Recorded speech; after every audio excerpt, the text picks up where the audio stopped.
এখন একটা জিনিস বানাতে চলেছি, এটা হচ্ছে ময়দা, আর এইটাতে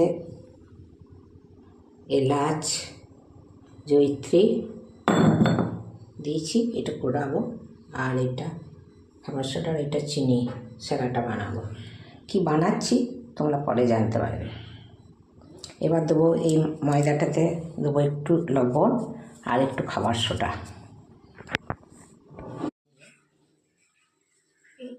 অল্প পরিমাণে একটু খাবার সোডা দিলাম।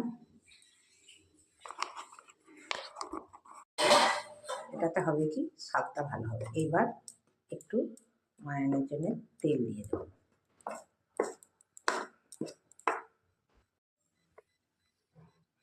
এই 2 চামচ পরিমাণ তেল দিয়ে দিলাম। এটাকে মিক্সড করে নেবো। তারপরে মিক্সড করে নেওয়ার পরে ভালো করে তেলটা মিশিয়ে নিতে হবে। ঘি দিলে খুব ভালো হয়, কিন্তু ঘি আমাদের খুব একটা সহ্য হয় না, সেই জন্য ঘি দিচ্ছি না, এটা তেল দিচ্ছি। ডোটা মাখা হয়ে গেছে। এবার ডোটা একটু মিনিট 15 রেস্টে রেখে দিলাম।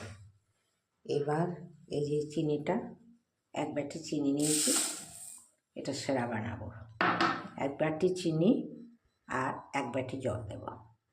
বানাতে হচ্ছে। আর এই যে কটা তুললাম, প্রথমে কটা দিয়েছিলাম তুললাম, রসে দিয়েছি এখন। আর এই কটা হচ্ছে, আর এই যে তৈরি করেছি কটা, এই যে এটা এখনই বানালাম। এই যে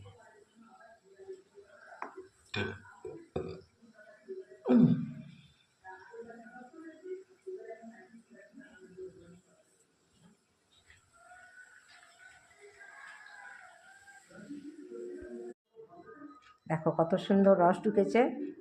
আমি এই মিষ্টিটার নাম দিয়েছি কামরাঙা মিষ্টি, কেননা এই যে কামরাঙার মতো এই যে ছিঁড়ে ছিঁড়ে ইয়ে হয়েছে, সবগুলো হয়তো ঠিকই হয়নি, বন্ধ হয়ে গেছে এই যে এগুলো, সেই জন্য এটার নাম কামরাঙা মিষ্টি। এটা আমি প্রথম জীবনে খুবই বানাতাম, এখন মেয়েরা সব চলে গেছে, ইয়ে হয়ে গেছে, এখন খাওয়ার লোক সেরকম নেই বলে বানাই না।